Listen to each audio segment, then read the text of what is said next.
It's like the second year in a row.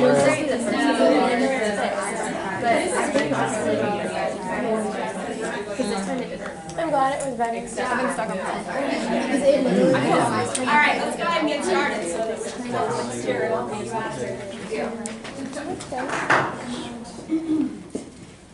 So our first lecture is going to be on congestive heart failure, and then we're going to follow that with cardiomyopathies. You have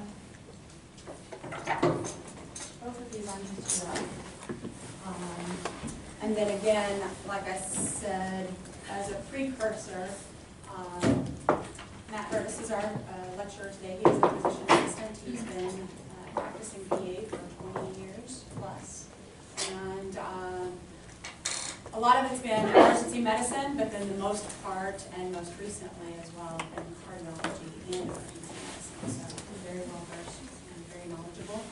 Some of the stuff towards the end in cardiomyopathies is going to give you some more specifics and details on like mechanical devices and that. Those will not be on your test. It's just going to be as far as you being aware of what's available out there. So don't freak when he starts going into some details that are kind of a little bit further than what you would been expecting to learn. Okay? And certainly I'll answer any questions that you have afterwards. So let's welcome Matt Burks. Thank you. Like you said, I mean, I've been out for a while and stuff, and it's all good here, but this is for y'all. So I'm relayed back. If you've got any questions, whether it's regarding this lecture or anything cardiac or anything just general, just ask. I don't care anytime you lecture.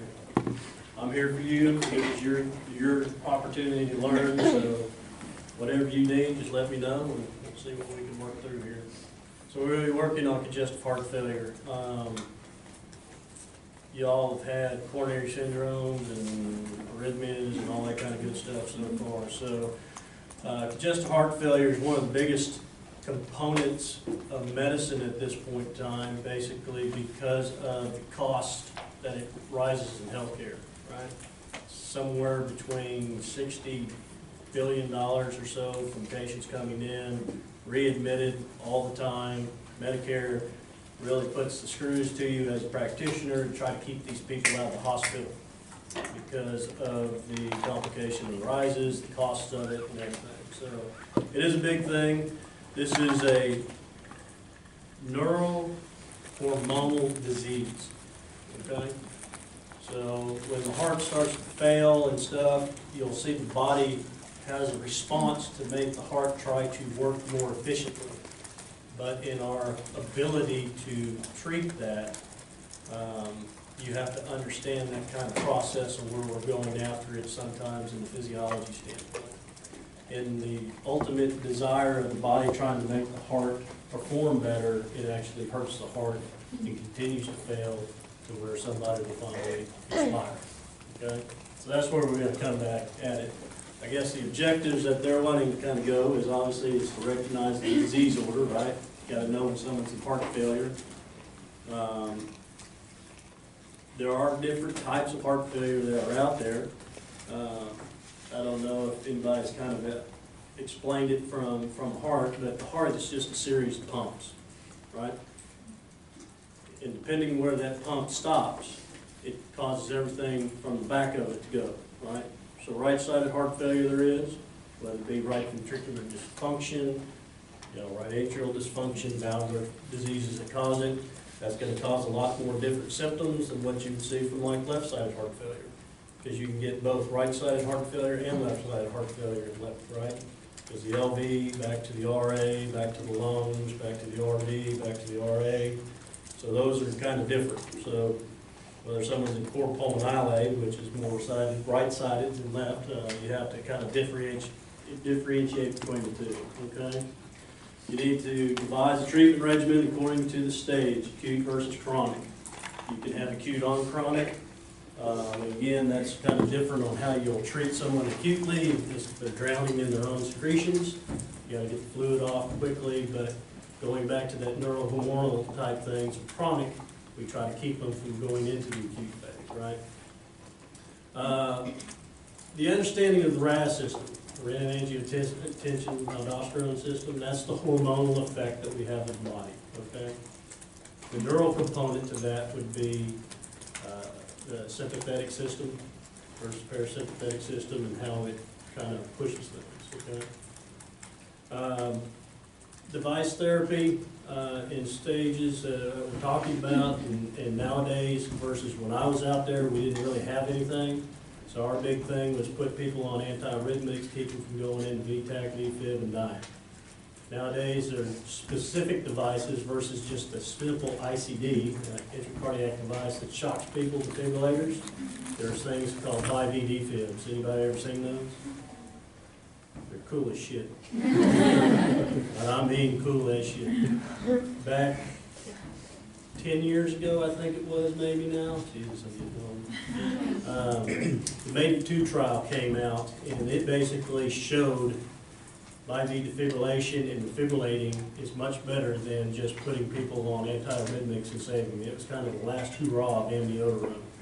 And, you know, back in the days, back in the medieval days when I was practicing, it was thought, you know, when they started to study this, how unethical it was not to put someone on an antiarrhythmic that was having arrhythmia problems versus just putting a device in. Because it was thought, how could we do that and let them just go into VFib, VTAC and just shock them all the time versus doing it. But it's a good thing we did do the trials because it does show that defibrillation and pacing and defibrillation is the key to things. So, but we'll go over some of those. Haven't lost anybody yet, have we?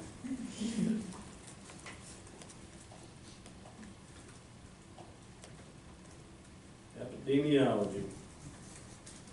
6 million patients in the U.S. and rising at about 500,000, especially as we get into those older stages it goes. Annual cost, it says 38 billion, but that's really kind of rising, I guess, since this is made. And obviously, the substantial morbidity and mortality that comes from it. But that cost is the big thing, right? Government doesn't want to pay. When MADE-2 came out and said that IV defib is the way to go, especially with an EF left 35% and left bundle that's greater than 130, that's the treatment. Problem that the government has with that, you know what the cost of IV defib is? It's about $120,000. Hospital stay and device. Simple pacemaker's $20,000. You think the government wants to just slap defibs in everybody, then make them live longer, and then keep doing all that? I mean, this is a major issue and a major cost of things and why it's efficient, and they want to make us more aware and trying to keep them out of this heart failure, okay? So it is unfortunate that money plays a role in medicine. You know, playing a role in medicine, how you get your money from the government and how you get paid. So it is a big deal. It is a very, very expensive disease in medicine, probably more so than anything else. You'll see this. Has it been worse since the start of like government-run healthcare? Disease-wise, no, but I mean, like them being reimbursement, yes. So, for example, back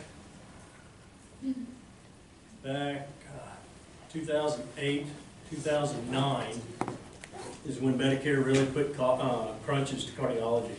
I knew a cardiologist that took a $300,000 hit, just salary-wise. So it's substantial in what they do, and if you don't meet the criteria, and now that we got certain steps that you got to go through and certain documentations now, and if you don't meet that, they even reduce your reimbursements and everything else. And I mean, you know, a 15-minute exam for someone who's got a medication list this long in cardiology, man, it makes it damn near impossible. And trying to get your patients through and seen, and let's face it, anybody says the heart, you know, even though they've got MD or PA behind their name, they just shit their pants, and it's an emergency that they come see you, right? And it's like, man, come on, man, you've got a degree, use your brain doing it, but don't want us to take responsibility of it. And it gets bad. New York Heart Association, this is just symptoms, right? So we classify it. You can have an EF of 4%, but just be class 1 because they're functional, senior. It's impressive. They could have someone with an EF of 45% that's just mild that has a class 4 symptom, severe. So this doesn't really correlate to disease, you're just going off symptoms. But symptoms are important. Those who have more symptoms tend to not do so well medically, okay? This is just New York classification of it, how it is, minimal, mild, how far can you walk without becoming short of breath, you know? These are things that were classified. And this just kind of gauges how you kind of deem what's necessary for your patients and how to treat them, what medications to go for. Any questions with that?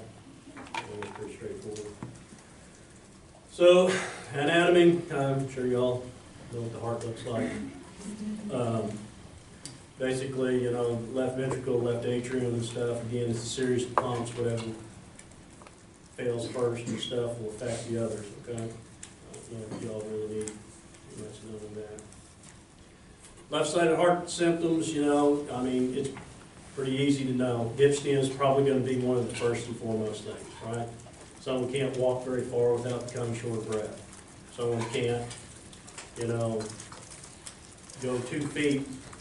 That's severe, class 4, New York Heart Association, right?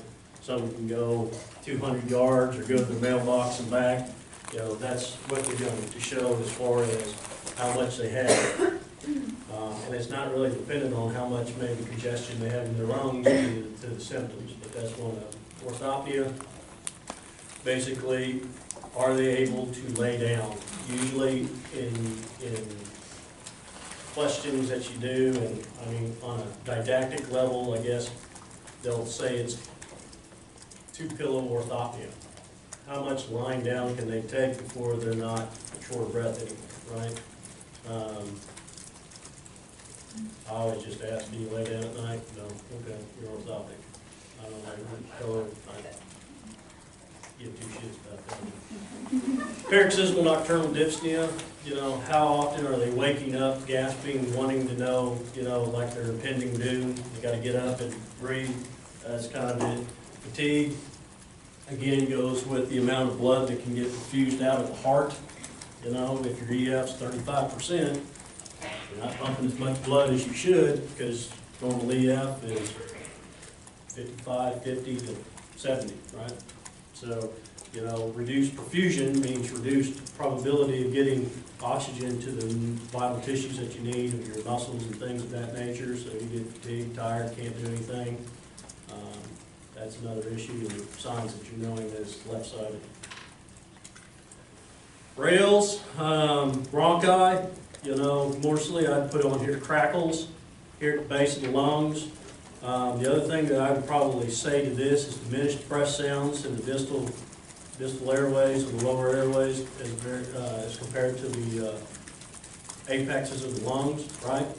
Fluid always goes where gravity's going to take it, okay? So, obviously, you know, you'll know when you listen to them, you're like, you know what, that don't sound right, and that's all you really need to know, whether you say it's rail, bronchi, crackles, diminished, just something ain't right, all right? And these people will show it. Pulse oximetry is something that you look at to see, you know, back in your physiology days on the oxygen hemoglobin curve, pulse ox relates to all that. That's something that, you know, you'll be taking into account when you listen to them. Right-sided heart failure, this can also go for left-sided heart failure, okay? Because left-sided can cause this, especially in more extreme causes. But pedal edema, right? Feet are swollen. Bane of the existence of cardiology, man. Elderly women, varicose veins, feet are always swollen. Doesn't mean it's always heart failure, right? Venous insufficiency causes this kind of stuff. You got to correlate between what's what and what's not, right? Do they have other things going on? But pedal edema is an easy kind of exam. You know, we call it what? 1+, 2+ pitting edema and things of this. You literally just put your thumb in and how far it sinks into it. Easy enough to see. Sacral edema. I used to laugh at that, especially when I was a student, but you know what? Several times you come in, especially men, nut sacks about this big, you're in failure. You know, shouldn't be that. They're wondering why, but, you know, it will be. I've caught that many times in the ER when the nurses think it's a non-issue. You know, we grade them as how severe they are. You know, class 4 is, you know, non-emergent, 3 is really emergent, 2 is significantly emergent, 1 is, you know, they're dead and you're pumping their chest. Had many sacral edema patients come in and, you know, they stage them at 4 and you're like, get B&P on them, and, you know, it's over 5,000, you're like, yeah, you'll be admitted. Abdominal distension, again, ascites. Pressure that builds up onto that right side builds up into the vascular system of your vena cava, right? That gorges the liver. Sometimes, I'm not sure on some of these other slides, I haven't reviewed this lately, sorry. But liver functions, right? So if you got somebody and you're wondering whether do I get just a BMP or a CMP, I usually get the CMP because I want to know what their liver functions are, right? If you're congested on that right side, you're engorging the liver and it can cause dysfunction of your liver. You can see elevated liver functions. You know, have you ever seen ascites? Have you ever talked about ascites? It's oppressive. Hit the belly and you really do have a fluid wave that goes across it. They might not really be just obese like everybody is in Oklahoma. You know? So the abdominal distension is something that will show up left-sided, right-sided, okay? Poor appetite, I don't even know what to make of that. JVD, anybody ever seen it? It's oppressive. What you should do in documenting JVD is usually I have somebody who'll sit on a bed, put them in a 45-degree level, okay? Their jugular vein should never distend. If it's about to the collarbone, you'd say it's about 5 centimeters of JVD, right? If it goes halfway up their neck, it's about 10. If it goes fully up their neck, about 15 to 20, right? So your pressures of your venous system are up. One thing you can do is when you lay them down, it's impressive as hell, and you know, I've done it with patients who just kept doing it because it just was impressive, is you just kind of push on their liver and watch it go up. So you really know that they're really congested. I had a patient that had it one time, a student and stuff, and I think we sat there for about 10 minutes just. Yeah, we already covered that. Nothing you can do to push to make that worse, but it might be impressive watching that set keep going up and down. Systolic. So you have heart failure that's a reduced ejection fraction. Okay, that's less than 55%, right? So usually about 45 to 55 is stage 1. You know, 35, 45, 2 moderate, and under 35 severe. So mild, moderate, severe type thing. So when you look at an EF or when you get an echocardiogram that shows the functionality, that's what you kind of classify by echo in your heart degrees, right? There is a thing called diastolic heart failure, okay? This is a heart failure that the P is preserved ejection fraction. So the ejection fraction greater than 55%, but people still showing heart failure symptoms, okay? Your LVEDP can sometimes come into this. That's your left ventricular end diastolic pressures. If they're elevated, especially somebody who has hypertensive heart disease, okay? So the heart's a muscle, just like anything else, okay? Just like a weightlifter lifting weights, tears down the muscles, what happens? Muscles grow back bigger, stronger, right? Well, if you have an elevated pressure and that ventricle is pushing against it, that ventricle is going to grow bigger, okay? LVH. Some people say on an EKG, LVH doesn't matter. Well, that's horseshit, right? If someone's got LVH, that's a problem, right? Because their heart functions normal and they're pushing out blood, you need to know that because, you know, they can end up with diastolic heart failure. And people with diastolic heart failure is a pain in the ass to treat, okay? Those can be very problematic patients because there's not a lot of great therapies that are shown to actually, you know, improve some of these things. So blood pressure monitoring and things, seeing people who get LVH, the other thing about it is, and I don't know if we'll go over it in the next lecture, cardiomyopathies, but you know, you get hypertrophic type disease, okay? So if you get blood that's rushing out of your heart too quick, that can cause problems.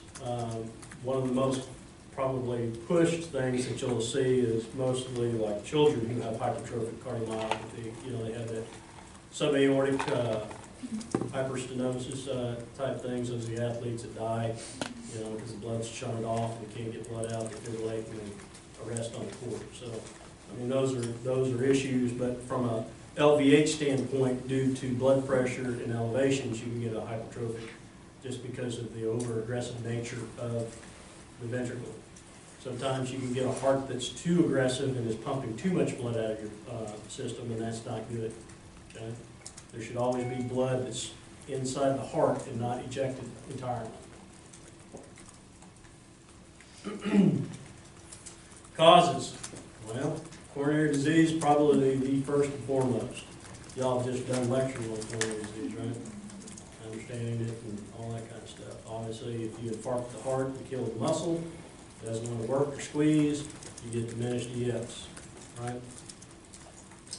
Hypertension, again, can cause heart failure just because the heart's overworking. It tries to compensate by growing bigger and maybe trying to push more blood out, and then its ill needs tends to fail. Diabetes is an inflammatory process, affects everything. Big risk factors for coronaries. Its hormonal effects on the heart and things make it just work worse. I mean, these are things that go hand in hand with, you know, if you're diabetic, you pretty much got heart disease, okay?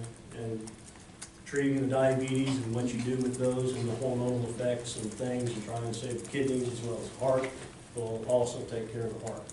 Myocarditis, infectious type etiologies, people who get viruses that attack the heart can be a significant thing. Cytomegalovirus is probably one of the biggest causes of myocarditis. Very kind of hard not to understand what you see. You know, presentations can see just pan elevations of ST segments across an EKG that you're like, how in the hell are they farting all over the heart? But it's just the heart itself being infected that can cause significant reductions in heart functionality. Tachycardia, people will always, get real nervous about atrial fibrillation and the risk of stroke and everything. And atrial fib is kind of one of the bane of cardiology to kind of treat because it's just put them on medicines, do the things, do them on anticoagulants. But the thing here is that you cannot leave a patient tachycardic. Okay? I don't care what the rhythm is, unless they're sick and it is a normal sinus and they're tachycardic, that's a totally physiological difference. Okay? But if someone's an atrial fib and you were just not to treat that and they don't stroke out, but if they're running 150 better all the time, their heart will fail. Their EF will go to 0 and they'll die. Okay? It's impressive. It is impressive to see if it's not treated correctly, but you have to control the rate of any patient that is tachycardic that is just an arrhythmia of sorts. Hyperthyroidism, again, that kind of goes more to the atrial fib and blood pressure issues and some of the thyroid storm when you see them, they become tachycardic for other things other than atrial fib and things. So kind of controlling that hormonal distribution of it is to keep the heart from being stressed.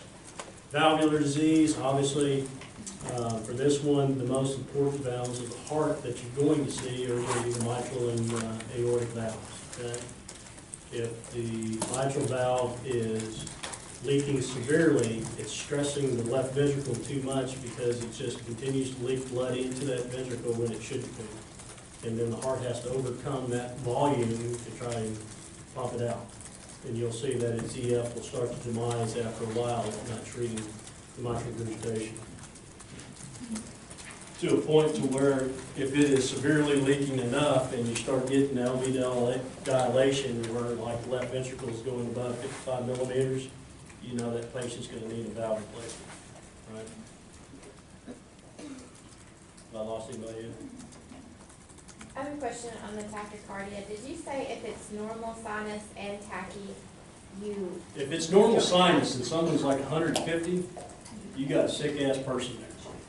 And that's not saying that someone like me shows up and I just have atrial fib, and I'm running 150, 160, right? So that atrial fib, your atrial rate's over 300, and it's usually a 1-to-2 ratio of that AV node, so you're usually going to run. So in a sinus tach patient who is running sinus tach like that, they're sick as hell.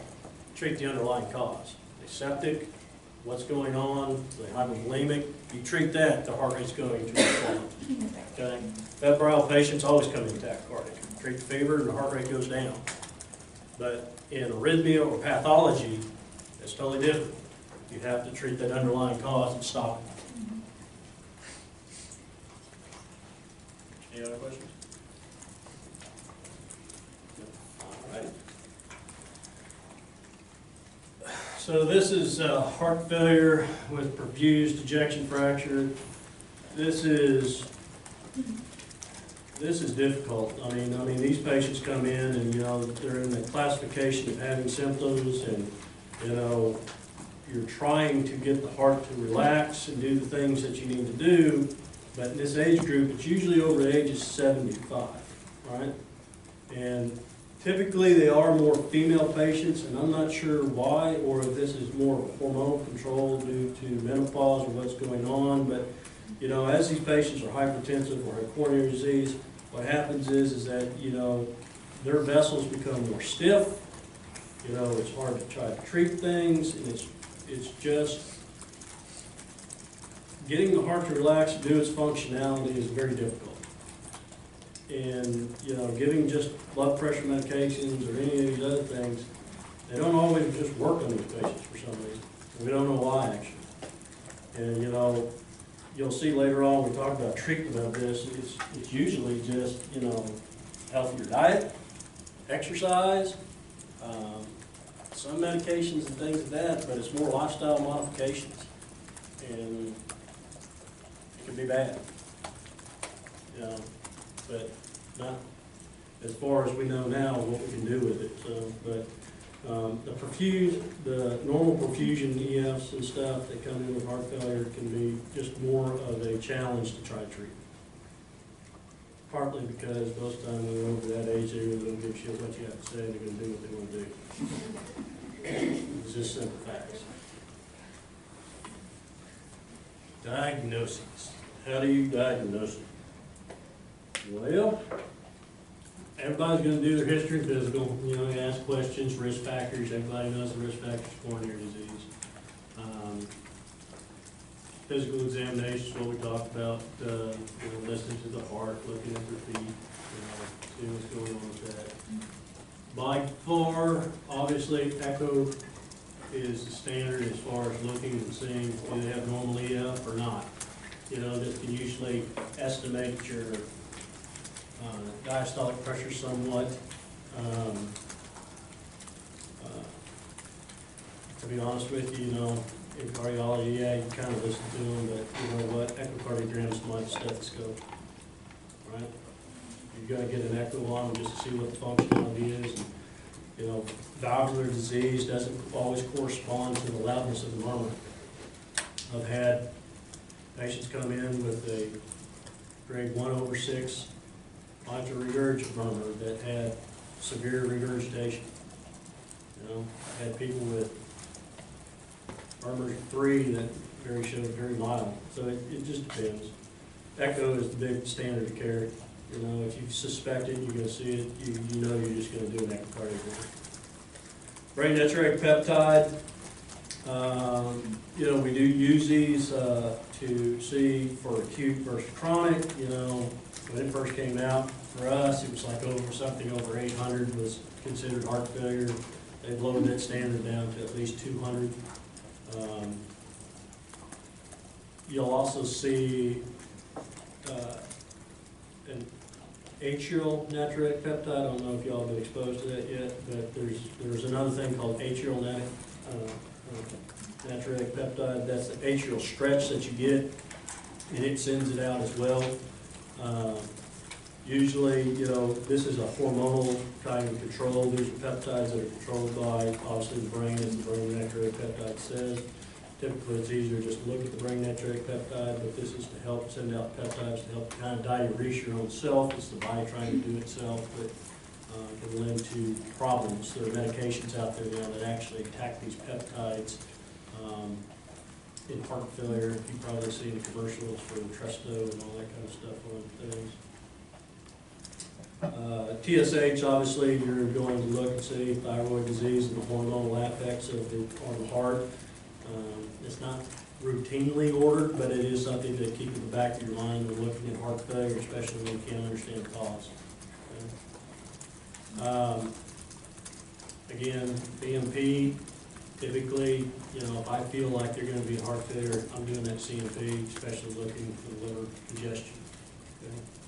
But you'll also look to see, the thing about kidney failure is someone's not getting rid of fluid. Might not be always cardiogenic in nature. I mean, the kidneys just can't diurese or do things or filtrate.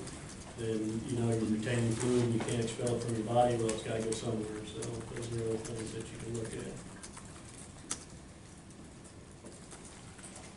So the acute treatment, someone that comes in who has actual fluid in their lungs or drowning in secretions or pulse ox is 80%, they can't breathe, you've got them on oxygen, you're doing what you can do to try and get them taken care of. The absolute standard of care is IV loop diuretics, specifically Lasix. Butamide, I don't know if we use it, metolazone is a hell of a diuretic that will diurese the hell out of somebody. So we don't usually use that often unless they fail to the Lasix. In treating someone with heart failure, especially in a chronic nature, and we do have them on Lasix, it is best known that Lasix can sometimes not be absorbed in the gut if they have gut congestion, okay?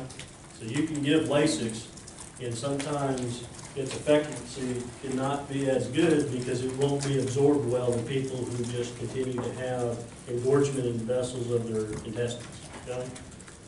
When that's a case of it, usually we change those people over to torsemide or Demodex, as it does not have that effect.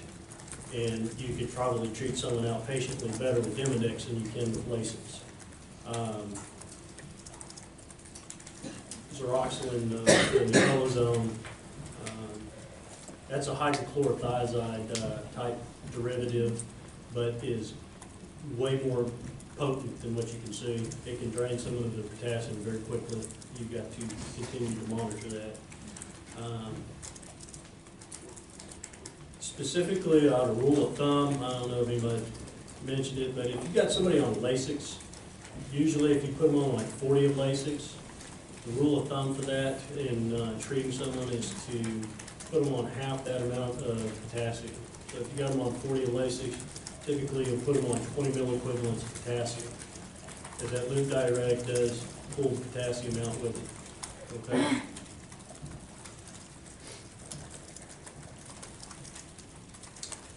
Your inotropes, this is something to make the heart perfuse and work easier and get blood moving and not congested. Okay, so butamine is a synthetic drug, right? Everybody, they all talk about pressors and like dopamine. So dopamine is not a drug. We all agree with that. A neurotransmitter, right? So you're hitting on factors and things of that. Dobutamine is a drug because it's man-made. Okay? Dobutamine and dopamine have similar properties, especially in low dose. Okay? And it's important to understand that. Okay? As you increase your drip or go up as the need of the patient needs, dobutamine is good for cardiovascular disease and heart failure because at higher doses it lowers blood pressure, allows blood to come out of the heart, and still affects functionality of the heart. Dopamine does the opposite, right? Increases pressures it still is helping the heart kind of move. That is specific because if you have someone who is septic, you're going to put them on dopamine. If you put them on dobutamine, you can make them worse. Okay? I've seen it happen to an ICU patient that a new nurse didn't understand, and it really wasn't her fault because she was just trying, well, it kind of was her fault, but she was put to a situation where she shouldn't have been. We had people, we had a patient in an ICU in Tulsa, just had bariatric surgery, got Roux-en-Y, the old style, got a leak, got peritonitis, got extremely sick. 3 pressors went on that patient: dopamine, dobutamine, and Levophed. Okay. Patient getting better, therapy was doing good, removed the Levophed, patient was still doing better, finally got her off the dobutamine. She was on about 18 mics of dopamine. We were weaning that down. We're probably going to be out of the ICU in about 2 days. Somewhere in the middle of the night, dopamine drug ran out. Nurse mistakenly hung dobutamine at a higher rate. Patient's vitals were crashing. She didn't understand what was going on. She didn't call the cardiologist. She called the surgeon. Surgeons don't know medicine. Gave a Levophed drip, constricted the patient even more, shocked her liver, patient died. You gotta understand the physiology of what you're treating and how you're treating. Okay? It can happen. Ultrafiltrations, that is people who get bedside dialysis to pull fluid. Okay? Sometimes kidneys aren't working, or there's such a burden of fluid overload that you just can't get diuresed or whatever, just pull it off of them. That's more in extreme cases that you'll see, but even in today's time, still there, especially those who have severe heart failure. Okay. Questions about that? So the chronic treatment, this comes into stopping the effects of a patient's body to make the heart function better. Okay? Someone who has heart failure, especially probably under 45%, is going to be stressed, right? So the body's natural defenses to that is to speed up the heart rate, right? Speed the heart rate up, you move more blood. Simple physics, okay? But that's not good for the heart, as we already talked about, keeping stress on the heart like that, or attacking it, or trying to make it work better, it tends to make it work worse, right? The body tries to, with the angiotensinogen and aldosterone system, try to do its effects in throwing out hormones and producing renin into the angiotensinogen. The angiotensinogen 1 tries to alter that effect and try to help blood volumes and things, but stresses the heart even more, causing blood pressure issues and not allowing the heart to relax as well. Okay? The aldosterone system, the spirolactones and things, inhibitors will kind of affect it. So the ACE inhibiting is to control that hormonal effect by stopping renin changing over to angiotensinogen to angiotensinogen 2, which affects the receptors to cause blood pressure, to cause retention of fluids and things of that nature. Okay? They're very, very, very good drugs. Cheap now. Ramipril in the HOPE trial did show just unbelievable results when treating heart failure patients back in the day. Since then, there have been others. Have you all heard of ACE Escape? Okay, so we put patients on ACE inhibitors, right? You got to monitor their potassium levels as they go up. When you put somebody on a loop diuretic and an ACE inhibitor, you don't always have to augment the potassium as much because the ACE inhibitor is always retaining some of the potassium back, okay? And that's something you're just going to have to monitor with blood work and see where the patient resides and what their needs are going to be. But the ACE escape is that when we started treating people with ACE inhibitor, we saw that they got a great response, and all of a sudden we saw an increase in their non-response to the medication. And then it was found out that even though you treat somebody and you're blocking the conversion of angiotensinogen 1 to 2 with the ACE converting enzyme inhibitor, tissue can still produce the effects of angiotensinogen 2 to still react with the receptor. And that's where the development of the angioreceptor blockers came in. Okay? And so you're blocking the receptor at its site. The ACE cough, obviously you know of, that's due to, in its effects of blocking that system of the angiotensinogen conversion, is you get a buildup of bradykinin in the system that causes that cough. Okay? The big thing about ACE inhibitors or ARBs that you need to know about is what? Angioedema. You ever seen it? It's bad. Nothing you can do but intubate that patient and hope their airway doesn't close off. Okay? You can try to give steroids and Pepsid and all the other things that we do for treating kind of anaphylactic type things, but angioedema is something that you have to watch and you have to recognize and understand. If they've got swelling, lips, tongue, oropharynx, don't just give them medication and say, oh, you'll be okay, because they'll come back dead. Okay? Intubation is going to be a key, and part of your history and understanding that and the medications they're on are very important to see that. I've seen that about 4 or 5 times within the last year. Every one of them got intubated. Beta blockers, carvedilol, Corate is actually probably the #1 beta blocker that I've seen that has been the most useful tool in helping with heart failure. Again, it's relaxing of the heart because of the sympathetic system. If someone ever asks you the drugs that affect the renin-angiotensin-aldosterone system, everybody's going to tell you, you know, there's Tecturna, the renin blocker, ACE inhibitors, ARBs, and spironolactone. The one thing people don't otherwise realize the physiological effects is that beta blockers do it too. And the way they do it is, you know, the juxta apparatus. Juxta apparatus is that apparatus that sits right there before the kidney and is monitoring pressures as the kidneys are getting perfused, right? So in the renin-angiotensin system, why it is important is that when someone's in heart failure, they're not perfusing the kidneys as much. So this juxta apparatus then shoves out renin, right? And so renin is sent off and hit the liver to cause the angiotensinogen, and then all of a sudden your cascade starts from there, right? Beta blockers actually block the receptor sites in the juxta apparatus that affect renin release. A lot of people don't understand that, but that's part of it. Doesn't do it a great deal, but it still affects the renin angiotensin. Okay? Again, by blocking this system, the angiotensinogen systems, you don't increase blood pressure, you don't increase volume loads, the heart's able to release and do things through the hormonal controls. Okay?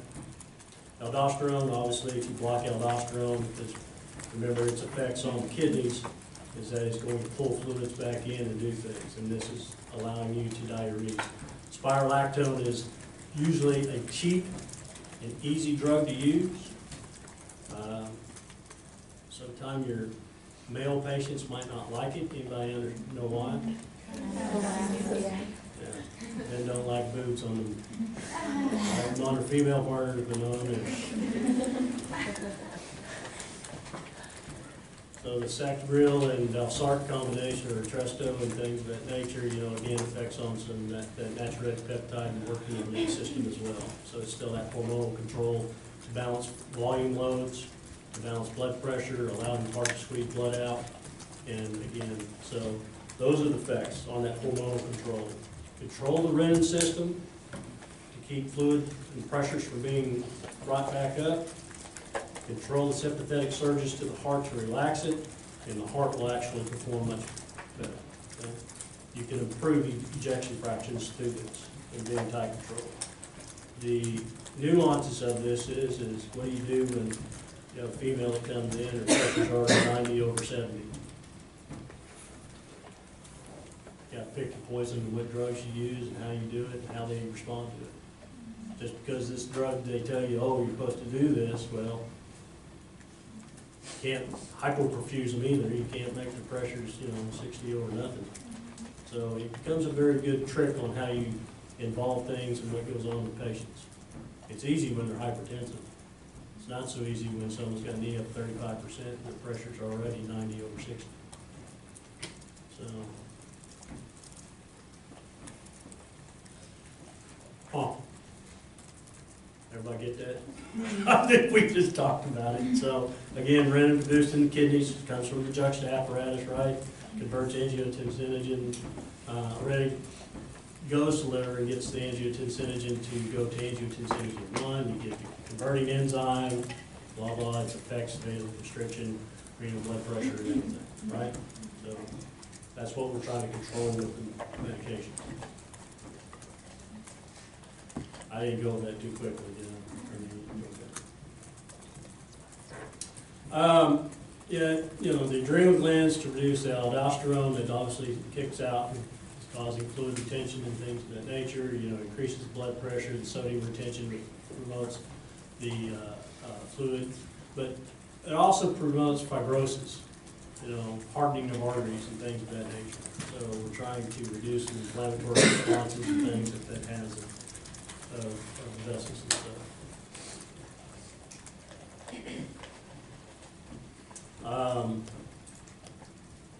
Just doses that we use, lisinopril, benazepril, ramipril. If you go by the HOPE trial, obviously ramipril showed better effects than any other ACE, but again, it doesn't matter, you just need to block the system. Again, the bradykinin build up the side effects of the hypotension and cough. You do watch for worsening renal failure and hyperkalemia in these patients. You continually always do blood work on them. At least if you put somebody on a drug like this, you better be checking their chemistry within the week.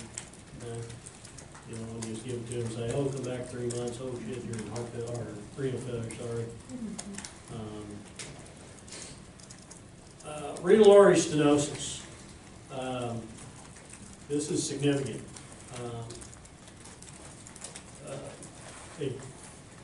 In your coronary lectures, did they talk about the percentage of lesions and what causes hyperperfusion and things like that? So, well, like the coronary disease, okay? No matter what happens, there's always a 5% chance someone will have a heart attack in the United States, okay? Doesn't matter what the hell your coronary disease status is, 5% chance. Rupture of a lesion causes acute clot, causes infection, okay? Usually people with coronary disease are asymptomatic, have no signs and symptoms until they get about a 70% occlusion, okay? So you get a 70% occlusion, then all of a sudden you're restricting blood flow that is going to the heart, okay? How does this show up? Well, the physiological effects of coronary disease is that if I were just to sit here, I don't need that much blood to my heart, or my oxygen demand's not high. So even with a 90% block, I won't have symptoms. If I get up and start to walk, your heart rate elevates. Heart rate elevates means your ventricle's working faster, oxygen demand goes right up behind it, okay? When that oxygen demand goes up, the response of the coronary is to dilate it, okay? When you get 70% blocked, it doesn't matter how much dilation you get, you have restricted flow now, okay? So my heart rate goes up, my oxygen demand goes up, all of a sudden I start getting pain because my oxygen demand can't be met. So you get kind of discomfort, or short breath, or doing things. What happens? Stop exerting yourself. What happens? Heart rate comes down, oxygen demand comes down, meets the blockage needs that's allowing perfusion, symptoms go away. Okay? That's why nitroglycerin, what does it do? Dilates coronaries. Why? Try to give more oxygen, right? The more severe it is, it is. So that's the way it is. Same in renal artery stenosis. About 70% blockage starts to restrict blood flow, and that can cause hypertension and things that are going on. Unilateral stenosis doesn't mean anything. You can give an ARB or an ACE and this and that kidney will be hypoperfused because it's not getting the blood supply that's going across that block. You kill the kidney, who cares, you got another one, okay? If you have bilateral renal artery stenosis, that is significant, when you give them this drug, you can kill their kidneys, okay? So, usually for people that are very hard to control and blood pressure wise and things of that nature, one of the things they'll do is go up in the angiogram and just squirt dye down the renal arteries and see blockage. Simple enough, balloon it open, do the POVA, plain old balloon angioplasty, slap a stent in it, you're good to go. All right. Questions? Concerns? Worries? ARBs, again, you know, these are the angiotensin blockers, so they're blocking at the receptor site. They don't cause the cough just because they don't block that pathway that causes the bradykinin buildup, okay? Angioedema is still anything that blocks that renin-angiotensinogen system, you're at risk. So these are still an angioedema that you need to always tell your patients about when you put them on medication, but always be careful of it. Obviously, it can cause hypotension because, you know, it's producing blood pressure effects. Worsening renal function for the same reasons, and it's affecting the kidneys, not only in the glomerular aspects, but also blood flow to the kidneys and stenosis. It also is retaining back potassium just due to its effects on leukopennin, okay? So again, with people on Lasix, it's kind of a wash, but again, you still might have to replace them if you have them on a diuretic with these medications, okay? In years past, it was also, you know, probably, you know, a question that probably is okay, but people were put on ACE and ARB combinations, okay? You think it would be a synergistic effect, but it's not. Just because you put them on both and block both, it doesn't increase effectiveness. Very minimal, okay? But if you have them on both, then you damn sure better be aware of creatinine functionality and the potassium, because that can cause problems. One of the things that we don't have on here, Tecturna is a drug that came out, is a renin blocker and showed great effects. And just by binding with the renin was able to stop that system in the beginning versus trying to hit it later in the cascade. We don't have it on the slides, but it is something I'll just tell you about because you might see it. But same thing goes for just the ACEs and the ARBs and stuff. Tecturna is the same thing in evaluating the angioedema and things of this nature. But it's a little bit more effective, and it's not necessarily dose related or half-time related, meaning that, you know, when you give an ACE, you know, you worry about the half-time of the drug. You know, that's is it once a day, twice a day, how long does it affect? If they miss a dose with an ARB or an ACE, it might be somewhat non-beneficial for them, but with Tecturna, the great thing about that drug is it binds to renin, and its effects stay there for a good 3 to 4 days. So if they miss a dose, it's not as bad as missing doses of some other medications. But again, it's something that you watch with the other things. It has the same effect, efficacy. There's nothing that's over. A lot of people don't probably use it now just because it's more expensive than just getting an ACE. Right? Cost effectiveness is what you're looking at. And insurances are damn well watching it as well as Medicaid, Medicare. Spironolactone, again, weak diuretic. It can cause hyperkalemia just because of the action in the tubules again. It causes gynecomastia, and men don't like it. Everlong doesn't do it, but it's a little bit more expensive. So, and to be truthful, I mean, I don't see a lot of people on aldosterone antagonists to begin with in heart failure. I mean, it's minimal benefit maybe of some of it. It's still helpful, but only those that get into more moderate to severe usually probably get on this, and I would probably say more severe. Interesting. Expensive as hell. but the study actually was impressive in heart failure. Controlling these natriuretic peptide things, including with a RAS blocking agent, helps degrade these vasopeptides to stop the hormonal effects of trying to get pressures up, trying to retain fluids, just in its nature of trying to control what's going on with the heart.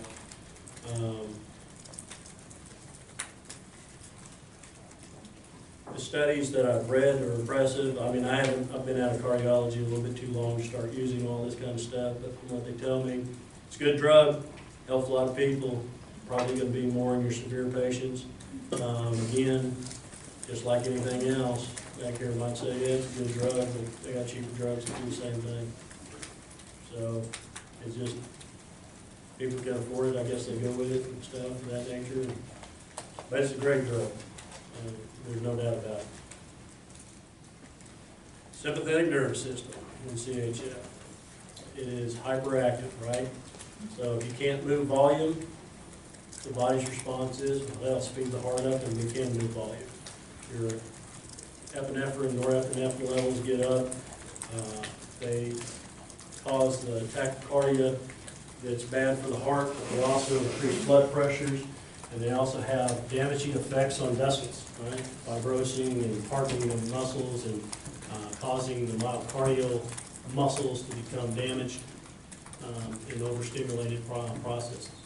The beta blockers, especially carvedilol, do a great job of it just because it's alpha and beta.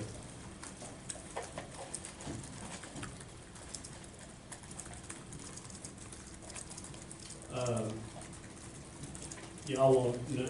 You probably don't know this. I remember when carvedilol came out, when Coderate first came out, we had to hospitalize people to put them on it.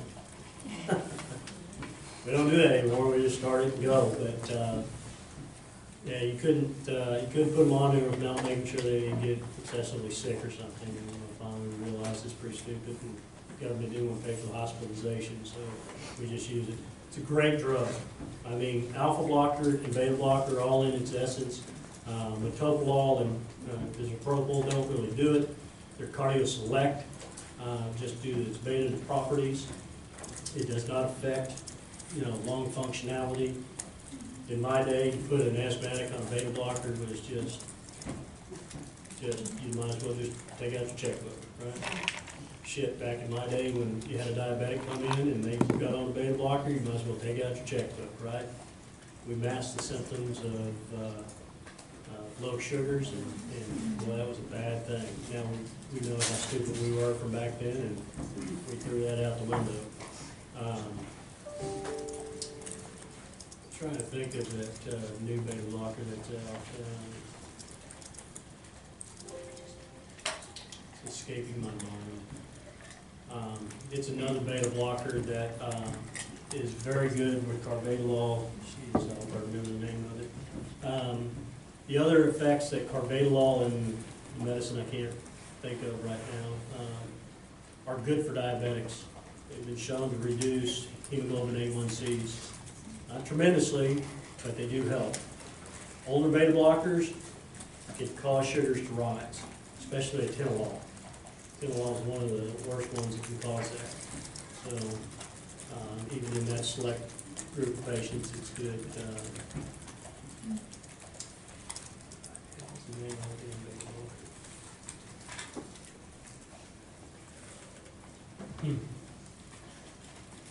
We'll try and look it up later, but those are the two.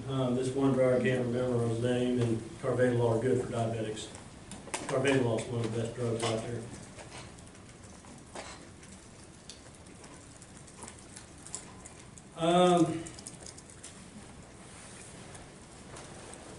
This really is not used as much anymore. This helps with relaxing with the heart and symptoms and hospitalization for perfusion functionality, but impact survival, we just don't know. The expense of a drug to do something for that with what we're doing is, I don't see much use in it and stuff. But It does improve symptoms, decreases hospitalization in people, but again, overall length of survival and things, not always been pertinent to it for perfused or for preserved LV function. I haven't written much for it.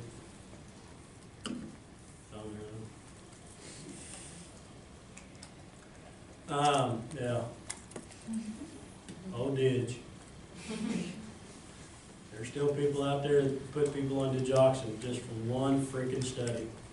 All the other ones show we were the shit, and ones say, oh yeah, Didge helps. Only thing it does is make people sick.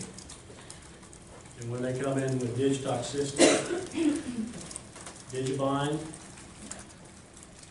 $2,000 an amp.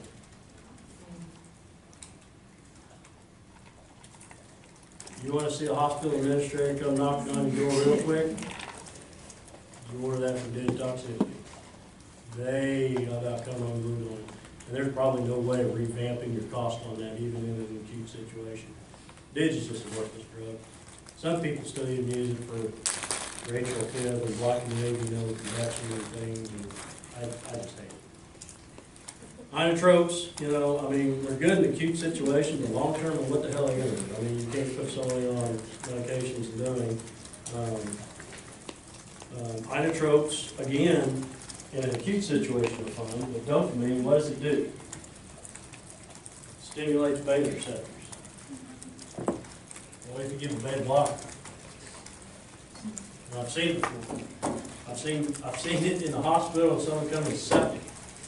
All right, so the resident puts them on puts them on dopamine like they should, but then he gives them his blood pressure medication and beta blocker. I'm like, what the hell are we doing here? When we treat, if someone's septic, do not give them a beta blocker. Okay? That's bad form. Most of the times, when most people say in medicine, it's bad juju.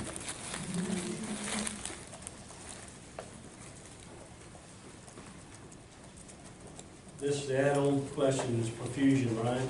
I mean, you normally have preserved functionality or trying to stop your symptoms or make you better, but the drugs don't really seem to show effectiveness of it. You know, I mean, you're going to treat the blood pressure, you're going to treat the diabetes. Diabetes is just a bad damn disease all the way around. It's an inflammatory disease, it affects everything.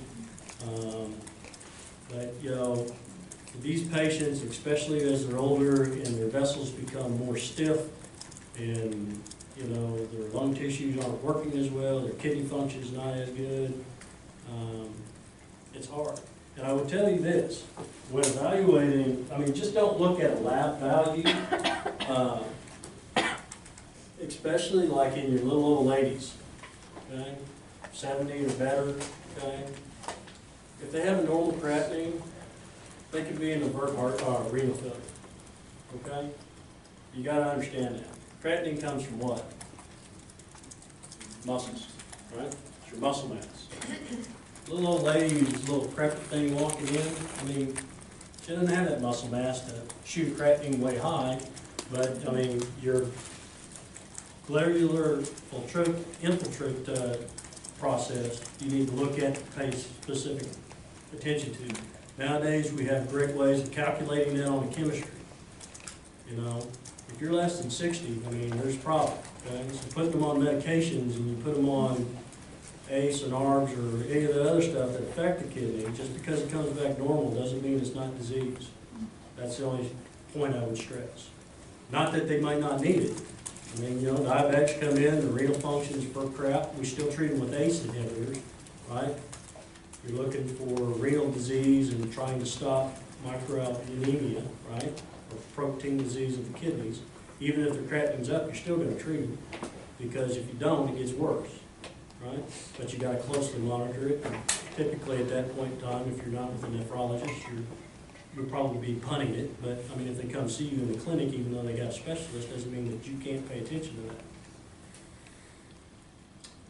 that. Anyway, off tangent. Again, normal perfusion is just a pain in the ass. what it's worth. Yeah, everybody should always be watching their blood pressures and limiting their salt and nutrition consults and physical therapy. Good luck. Right? I mean, good luck. Yeah.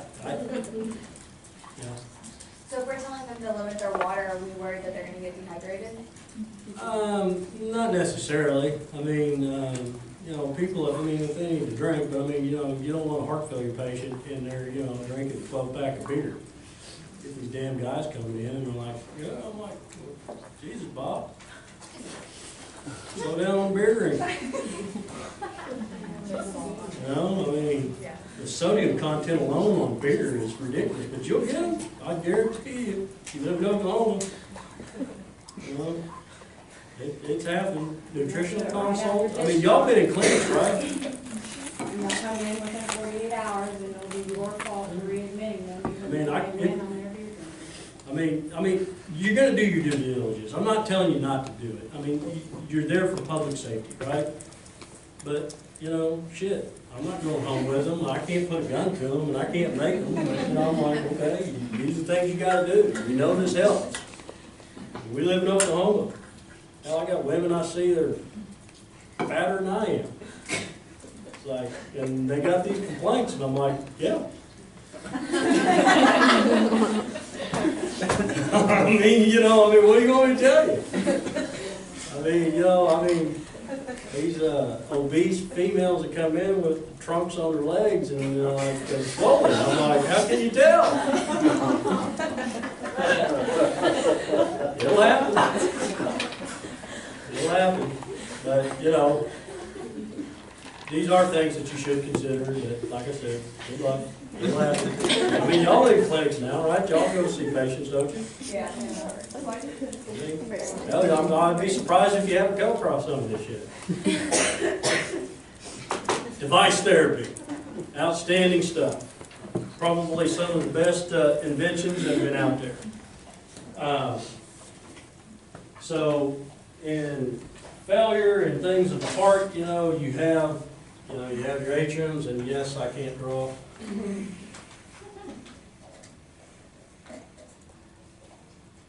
So yeah, the tricuspid, pulmonary, aortic, and mitral valves, right? So, in heart failure, if this EF less than 35%, and you have a left bundle branch block, I think they might have pushed it out even more, but greater than 135 milliseconds, y'all have had EKGs, right? Y'all enjoy it? Y'all have any questions about EKGs? I can try and make it as simple as possible. But anyways, does everybody know the bundle systems, right? You know, you have a left that comes down, obviously, and you have a right that comes down. You have your SA node, AV node, bundle of his into the Purkinje fibers, right? Purkinje fibers are muscle tissues that act as electrical conductions. Left bundle, okay, splits. One down the front, one down the back, okay? You know what these are? These are your fasciculars, right, or your hemiblocks, right? Trying to find out whether it's an anterior hemiblock or a posterior hemiblock, right? Probably pain in the ass when you're looking at all the criteria and thinking, Jesus Christ, I don't know what it is, this and that. So that's what it is. Bifascicular blocks, talk about that. Right bundle with either left anterior or posterior. Great stuff.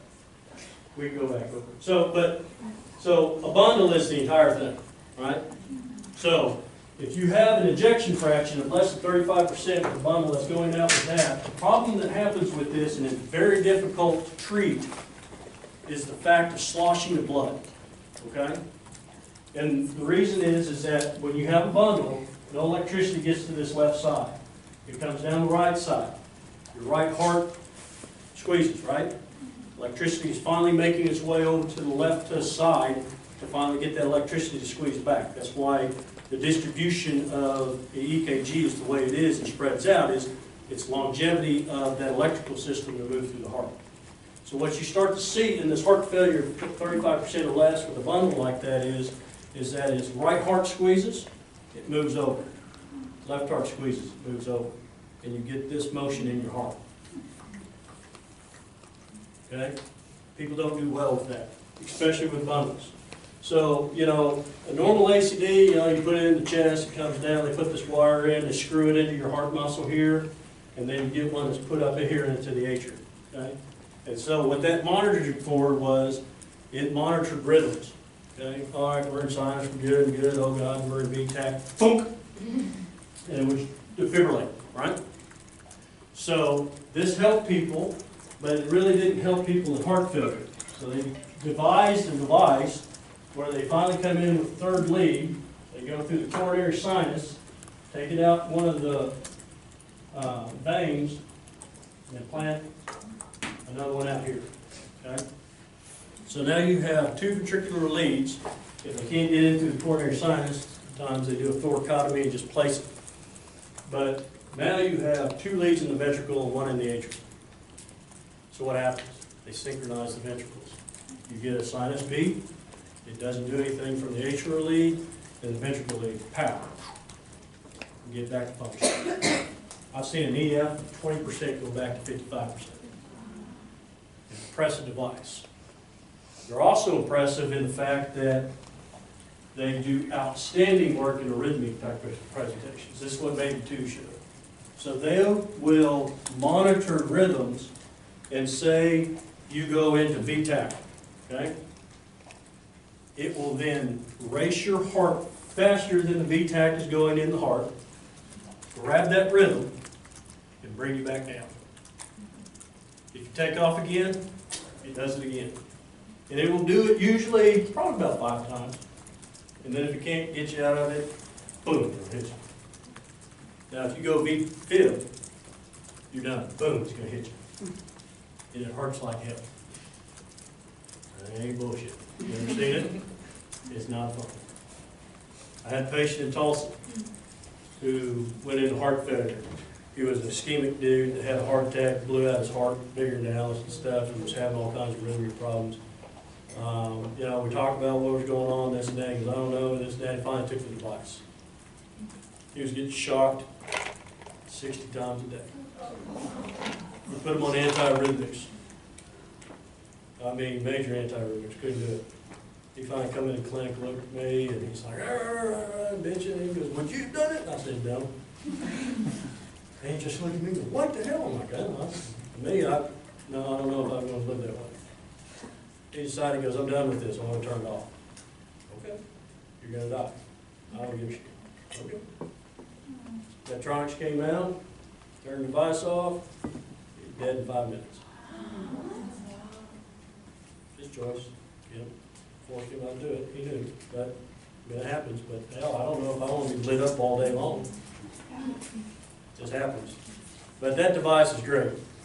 So, biventricular pacing, outstanding things. For people who don't have an EF, or meet this criteria, but have an EF 35% that are risk of rhythmics, they just get a normal ACD. Okay? Just that 2 lead.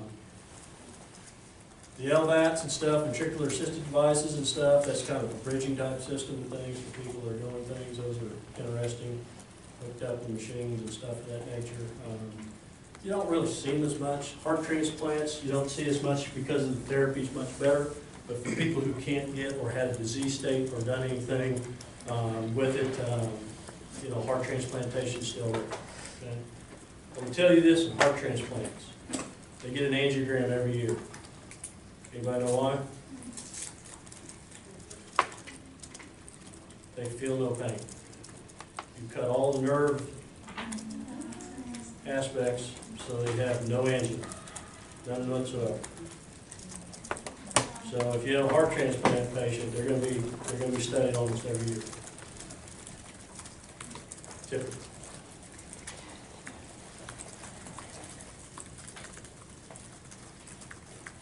Questions?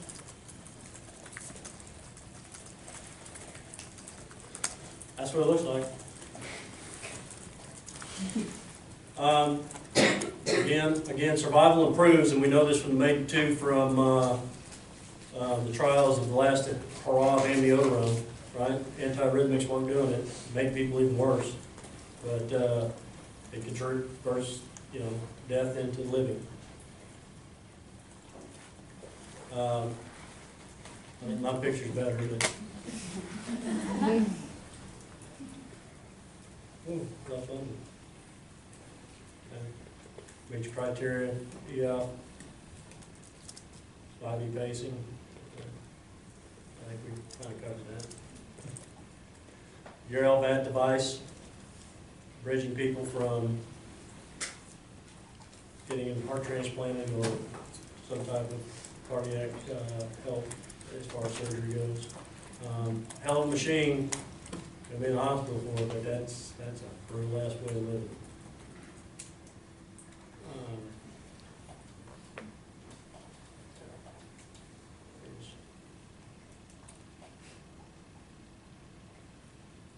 Oh, yeah, no mention. Thank you. Questions? Nothing? Next day? How long is my lecture supposed to be? No, it's supposed to be 1 to 3, no biggie. Oh shit, I shorted you. You can take Y'all take a break. and we can move on. Okay, so take a break. Y'all have any questions? Feel free.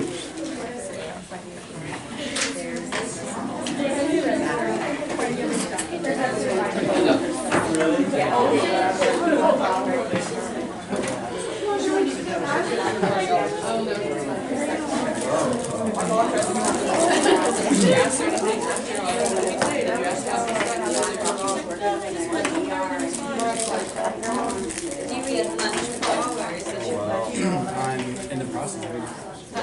Same. I have it.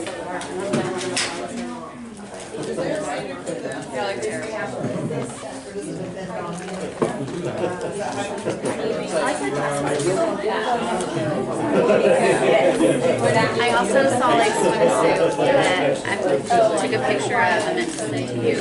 Got it's literally like mermaid. Talks about like eventually it's little like shells rock like talk. And I was like, oh my gosh. It was at like Walmart or something. It was like super cheap. It was like all these like so they gave us like not like they hardly have so it like has something in it that could just probably have some sort of way that it's magnet. That's what they did right there. See how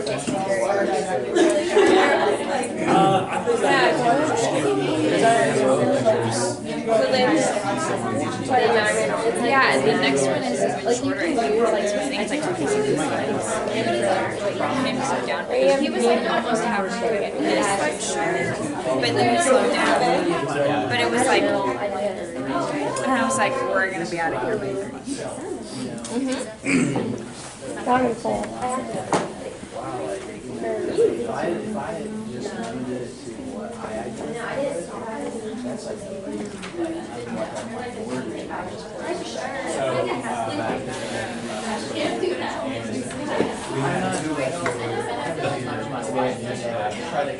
I wish I was in the last week. Yeah. My guy. So I text him. What would you do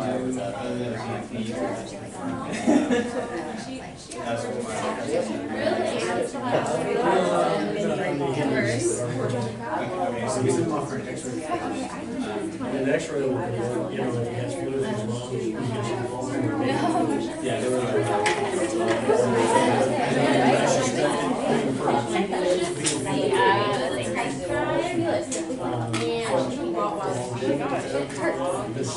Maybe you shouldn't be the one to jump on the person who's It's fine if I do my right hand.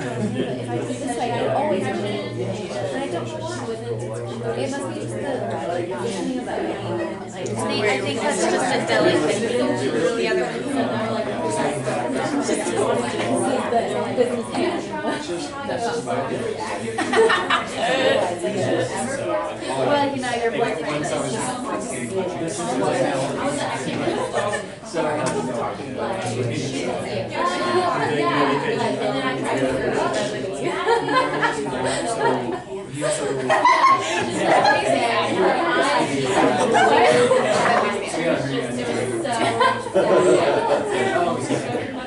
It's gonna be a fun line, man.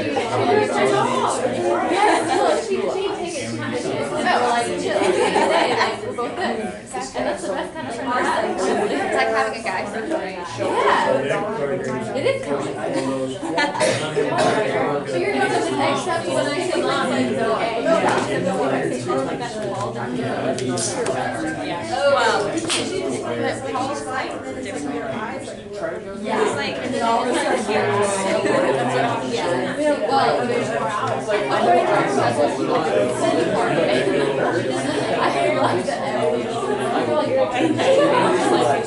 It's crazy that he's so, he just like takes it as What medicine you want to do, doesn't need to be on diuretics. He's already.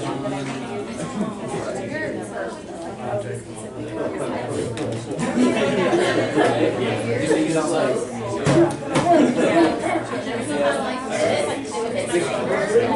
You're not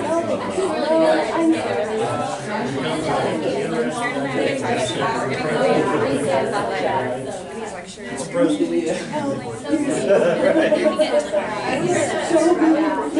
I'm so excited.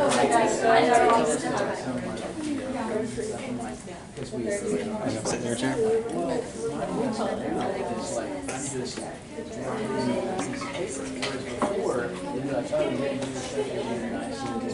I had to like get to work physically, and it'd be like, it's hard to be honest. It's to like separate, to like separate yourself.